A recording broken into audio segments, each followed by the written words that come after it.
Bahrain ಅನಿವಾಸಿ ಬಂಟ ಸಮುದಾಯದ ಒಕ್ಕೂಟವಾದ buns Bahrain ಮನಮಾದಲ್ಲಿರುವ Kannada ಭವನದ ಸಭಾಂಗಣದಲ್ಲಿ ಸಾಮೂಹಿಕ ಸತ್ಯನಾರಾಯಣ ಪೂಜೆಯನ್ನ ಆಯೋಜಿಸಿದ್ದು 800ಕ್ಕೂ ಅಧಿಕ ಭಕ್ತಾದಿಗಳು ಭಕ್ತಿ ಪರವಶರಾಗಿ ಪೂಜಾ ವಿಧಿವಿಧಾನಗಳಲ್ಲಿ ಪಾಲ್ಗೊಂಡು ದೇವರ ಕೃಪೆಗೆ ಪಾತ್ರರಾದರು.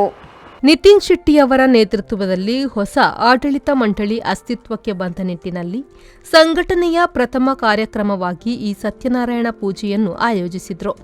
ನಾಡಿನಿಂದ ಈ ಪೂಜಾ ಕೈಂಕರ್ಯವನ್ನು ನಡೆಸಿಕೊಡಲು ದ್ವೀಪಕ್ಕೆ ವಿಶೇಷವಾಗಿ ಆಗಮಿಸಿದ್ದ ವೈದಿಕರಾದ ವೇದಮೂರ್ತಿ ಚಕ್ರಪಾಣಿ ಉಡುಪರು ಪೂಜಾ ವಿಧಿವಿಧಾನಗಳನ್ನು ಸಾಂಗವಾಗಿ ನೆರವೇರಿಸಿಕೊಟ್ರು.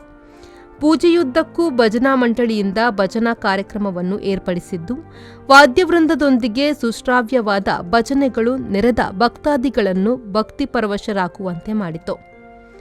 ಬನ್ಸ್ ಬೆಹರಿನ್ನ ಅಧ್ಯಕ್ಷರಾದ ನಿತಿನ್ ಶೆಟ್ಟಿ ಹಾಗೂ ಆಡಳಿತ ಮಂಡಳಿಯ ಇತರ ಪದಾಧಿಕಾರಿಗಳು ಬಂಟ ಬಾಂಧವರು ಮತ್ತು ಆಹ್ವಾನಿತ ಅತಿಥಿಗಳನ್ನು ಸ್ವಾಗತಿಸಿ ಸರ್ವರ ಪರವಾಗಿ ದೇವರಿಗೆ ಪ್ರಾರ್ಥನೆ ಸಲ್ಲಿಸಿದ ನಂತರ ಸಂಕಲ್ಪದೊಂದಿಗೆ ಪೂಜಾ ವಿಧಿವಿಧಾನಗಳು ಪ್ರಾರಂಭವಾಯಿತು.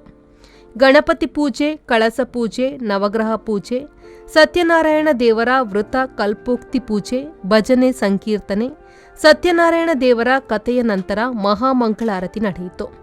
ಬನ್ಸ್ ಬೆಹರಿನ್ನ ನೂತನ ಅಧ್ಯಕ್ಷರಾದ ನಿತಿನ್ ಶೆಟ್ಟಿಯವರು ನೆರೆದ ಭಕ್ತಾದಿಗಳನ್ನು ಉದ್ದೇಶಿಸಿ ಮಾತನಾಡಿ, ಎಲ್ಲರಿಗೂ ಕೃತಜ್ಞತೆಗಳನ್ನು ಅರ್ಪಿಸಿ ಸಮುದಾಯದ ಸಂಘಟನೆಯನ್ನು ಮುನ್ನಡೆಸಿಕೊಂಡು ಹೋಗಲು ಎಲ್ಲರ ಸಹಕಾರ ಅತ್ಯಗತ್ಯ ಎಂದರು. ವೈದಿಕರಾದ ಶ್ರೀ ಚಕ್ರಪಾಣಿ ಉಡುಪರನ್ನು ಇದೇ ಸಂದರ್ಭದಲ್ಲಿ ಶಾಲು ಹೊದಿಸಿ ಸ್ಮರಣಿಕೆಯನ್ನಿಟ್ಟು ಗೌರವಿಸಲಾಯಿತು.